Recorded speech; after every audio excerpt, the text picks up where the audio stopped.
अहमदाबाद से लंदन जाने वाली एयर इंडिया फ़्लाइट अहमदाबाद के मेघानी नगर इलाके में क्रैश होने की घटना के चलते इस वक्त हम मौजूद है, जहां पर ये प्लेन का कुछ हिस्सा था वो टकराया। यहां पर सीधे जो माहौल है वो यहां पर आप देख सकते हैं। कुछ जो डॉक्टर थे वो यहां पर अपना खाना खा रहे थे मेस में। उस वक्त ये दुर्घटना के चलते पूरा जो डॉक्टरों को भी यहाँ पर इंजरी हुई है, इसके साथ में यहाँ पर स्थानिक लोग हैं उन लोगों को भी काफ़ी इंजरी पहुँची है। दूर आप ये जो नज़ारा देख सकते हैं वो एयर इंडिया का मलबा जो है उसकी ये परिस्थिति हुई है। पूरा जो सामान है वो यहाँ पर तहस नहस हो चुका है।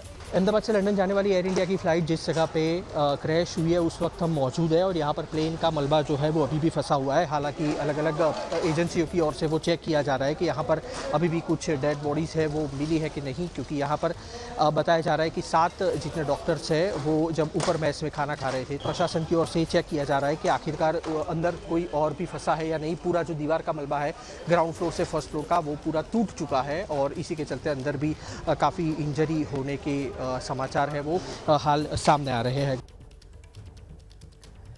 तो हताहतों की संख्या बढ़ सकती है। जिस तरीके से नुकसान ये जब विमान दुर्घटनाग्रस्त हुआ है तो इसका जो एक हिस्सा है वो जो डॉक्टर्स का हॉस्टल था उस पर आकर गिरा है। और ऐसे में ज़रा एनिमेशन के जरिए समझिए किस तरीके से ये हादसा हुआ होगा। ये अहमदाबाद एयरपोर्ट, उसको हमने ग्राफिक्स के जरिए दिखाया है। वो जो रनवे था वहाँ से विमान उड़ान भरी उसने और करीब 600 फीट की ऊंचाई तक विमान पहुंचा, लेकिन उसके बाद विमान ऊपर बढ़ने की बजाय नीचे की तरफ आता चला गया और नीचे की तरफ आने के बाद विमान गायब और सिर्फ आग का गोला हवा में उठता हुआ नजर आया। देखिए आसमान में आग का गोला उठता हुआ नजर आया और यही वो विमान जिस वक्त भट्टी बना होगा आग की, उस वक्त की ये तस्वीर है।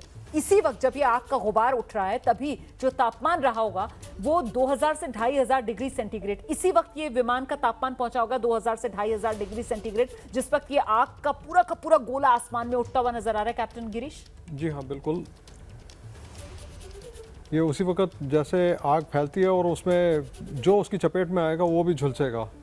और सर उससे पहले ही ये जो हिस्से हैं बाकी वो तितर बितर उससे पहले ही हो गए थे, मतलब वो आगे का जो नोज का हिस्सा बोलते हैं जिसको विमान का। जी नहीं हाँ। ऐसा नहीं हो सकता कि मतलब एक बार में ही तितर बितर हो जाए। कोशिश ये रही थी जैसे आप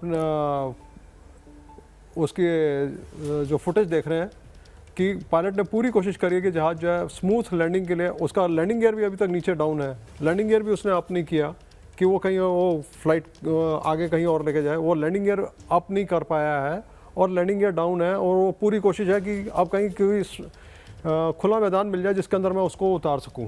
एक बात मुझे बताइए, मतलब अगर यहाँ पर खुला मैदान होता, ये रिहायशी इलाका ना होता, तो फिर ये हादसा जो है वो इतना भीषण नहीं होता है कहा जा सकता है? बिल्कुल नहीं हो सकता। क्योंकि कहीं ना कहीं क्योंकि इतनी नीचे इमारतें, इतनी वो बिल्डिंग्स थी कि उससे टकराते हुए विमान में इतना ज्यादा फ्रिक्शन हुआ होगा और इसी वजह से ये आग का गोला विमान बन गया। बिल्कुल जो ये रिहायशी इलाके हैं और वहाँ पे आप देख सकते हैं मल्टी स्टोरी बने हुए हैं और उसी में जा करके एयरक्राफ्ट को जो है अपने आप को बचाते बचाते फिर भी टकराया है, तो वो गोला उसी के कारण बना है उसका।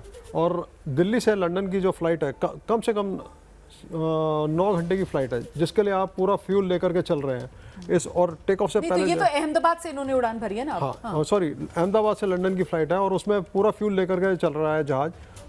पूरे चांसेस हैं कि क्या कहते हैं फुल फ्यूल के साथ होगा। और वो फुल फ्यूल होगा मतलब कितनी कैपेसिटी होती है सर इसकी टैंक की, फ्यूल टैंक की? ये अभी बताना मुश्किल है कि फ्यूल टैंक पूरा फुल लेके चले हैं कि आपने पैसेंजर फुल लिए हैं।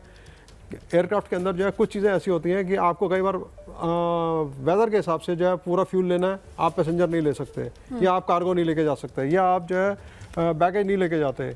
ये सारी चीज़ें कई बार आपके ऊपर जो है वो कमांडर के ऊपर आ जाती हैं कि भैया मेरे को फ्यूल चाहिए क्योंकि वहाँ वेदर ख़राब है, मेरे को कार्गो नहीं लेके जाना या मैं इतने पैसेंजर नहीं लेके जाऊंगा, इनको ऑफलोड कर दो। मेरे को जो कहते हैं सेफली एयरक्राफ्ट को लेकर के वहाँ पहुँचना ज़रूरी है। ठीक है कैप्टन गिरीश, मुझे ये भी बताइएगा कि इस तरीके का हादसा मतलब बस टेक ऑफ हुआ, उड़ान भरी और फौरन दुर्घटनाग्रस्त, इस तरीके का विमान दुर्घटना पहले अगर आपके जहन में कोई आ रही हो जो हुई हो उसके बारे में दर्शकों को बताइएगा। लेकिन उससे पहले मैं जरा दर्शकों को ये बता देती हूँ कि ये विमान जो दुर्घटनाग्रस्त हुआ है दुनिया का बेहतरीन यात्री विमान उसमें शुमार है। इस विमान का ये है बोइंग ड्रीमलाइनर 787 विमान।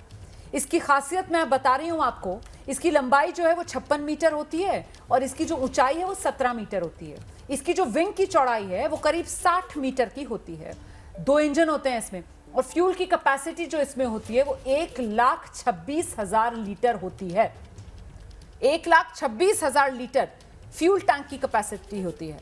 इसकी रेंज 13,620 किलोमीटर और जो इसकी रफ्तार है वो करीब 950 किलोमीटर प्रति घंटे की रफ्तार। इसमें जो सिटिंग कैपेसिटी होती है वो 250 से ज़्यादा 290 तक की इसमें यात्री बिठाने की क्षमता होती है। और कंपनी जो इसकी ड्रीमलाइनर की है, निर्माता कंपनी, वो बोइंग है और बोइंग की अपनी दुनिया भर में एक अलग साख है विमान बनाने को लेकर। इस विमान की जो कीमत है वो 2.18 हजार करोड़ रुपए इस विमान की कॉस्ट आती है।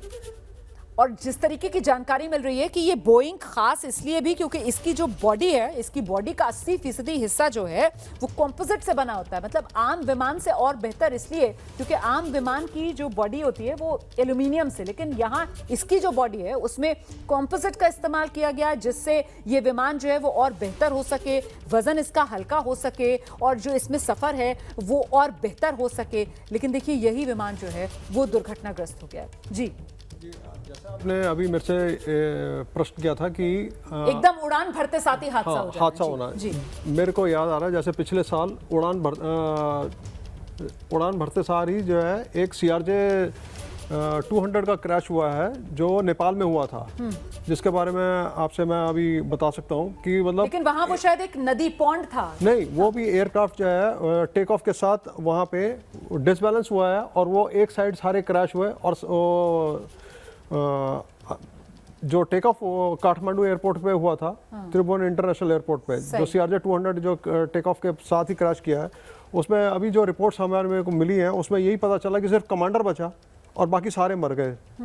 और डिसबैलेंस क्यों हुआ कि उन्होंने सारा इक्विपमेंट जो पीछे रखा हुआ था वो अनसिक्योर्ड रखा हुआ था उसके अंदर जो है कार्गो कंपार्टमेंट के अंदर, और वो कहीं से टाइट नहीं किया हुआ था, किसी तरह से था नहीं, जिसके कारण वो डिसबैलेंस हुआ है और उसके बाद वो एक साइड से गिरा है।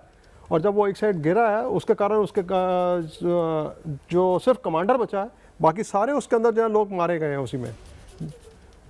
ठीक है, लेकिन यहाँ ये जो हादसा हुआ है इसमें किसी तरीके का डिसबैलेंस होता हुआ नजर नहीं आ रहा है। इससे ये सही पता चल रहा है कि pilots were good and they were controlling the aircraft, they were trying to make the sir इसमें एक थ्योरी ये भी सामने निकल कर आ रही है कि जरूरी ना हो कि ये जो आग है वो बाहर की तरफ, क्योंकि नीचे रिहायशी इलाका था और वो इमारतों से टकराता हुआ या नीचे जो भी मकान वगैरह रहे होंगे उनसे टकराया विमान, फ्रिक्शन और फ्रिक्शन की वजह से आग लगी। दूसरी बात इसमें कही जा रही है, एक थ्योरी निकल कर आ रही है कि हो सकता है विमान के अंदर क्योंकि इतना ज्यादा वो इलेक्ट्रिक सर्किट्स होते हैं तो वो शॉर्ट सर्किट की वजह से ये आग लगी। और फिर हम जानते हैं कि फ्यूल टैंक वो पूरा भरा हुआ था, ईंधन की भरमार थी और वो आग इस तरीके से फैल गई। मैडम एक चीज, हाँ जी, आपने जैसे बताया 1 लाख टन जो है, सॉरी 1 लाख किलोग्राम जो है उसके अंदर फ्यूल था। हाँ जी, 1 लाख किलोग्राम फ्यूल, वो मैंने फ्यूल टैंक की कैपेसिटी बताई थी सर, 1,26,000 लीटर। हाँ, सपोज मान लीजिए 1 लाख किलो फ्यूल था, ठीक है, मान लीजिए जैसे, जी। और आप जो है जाकर के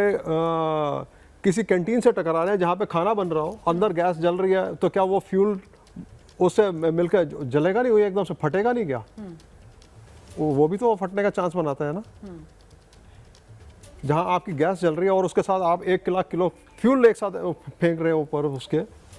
बिल्कुल, मैं लौटूंगी सर आपके पास। हम इस बीच दर्शकों को सीधे अहमदाबाद लेकर चलेंगे। हमारे सहयोगी कुशांत जो हैं वो इस वक्त मौजूद हैं वहीं पर जहां पर जो हवाई सफ़र कर रहे थे यात्री जिनकी अब मौत की बात कही जा रही है, उनके परिजन पहुंच रहे हैं और DNA सैंपल दे रहे हैं। वहीं पर हमारे सहयोगी कुशांत मौजूद हैं। कुशांत, ये DNA सैंपल्स देने के लिए यहाँ पर पहुँच रहे हैं यात्रियों के परिजन ताकि अपनों की शिनाख्त हो पाए और जल्द से जल्द अपनों के शव लेकर वो यहाँ से लौट सकें। कुशांत, देखिए रोमन, आपको बता दें कि प्लेन में सवार जितने भी लोग थे उससे कोई भी बच नहीं पाया है और ये जो स्टेटमेंट है वो मुझे सिविल अस्पताल से हेड की ओर से मिला हुआ है। सबसे पहले यहाँ पे आपको जो परिवार के लोग हैं, जिनके परिवार के लोग फ्लाइट में सवार थे, उनकी इस तरह से बॉडी जो है वो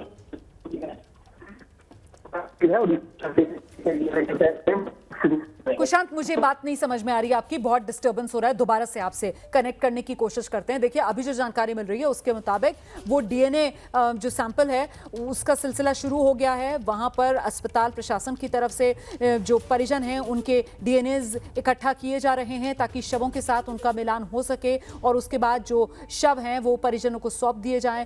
बेहद दुखद ये हादसा है जो अहमदाबाद में हुआ है। ये विमान जिसने अहमदाबाद से लंदन के लिए उड़ान भरी थी और इसमें कुल 242 लोग सवार थे। 242 के 242 लोगों की मौत हो चुकी है। और ऐसे में यह हादसा क्यों हुआ, हादसा कैसे हुआ, इसको लेकर अभी इंतजार उस विस्तृत रिपोर्ट का जिसे आने में अभी बहुत समय लगेगा, ऐसा एक्सपर्ट्स कह रहे हैं। क्योंकि वो ब्लैक बॉक्स जिसमें सारे राज मौजूद होंगे, उसी ब्लैक बॉक्स को डिकोड करने में कम से कम 3 से 6 महीने का वक्त लगता है।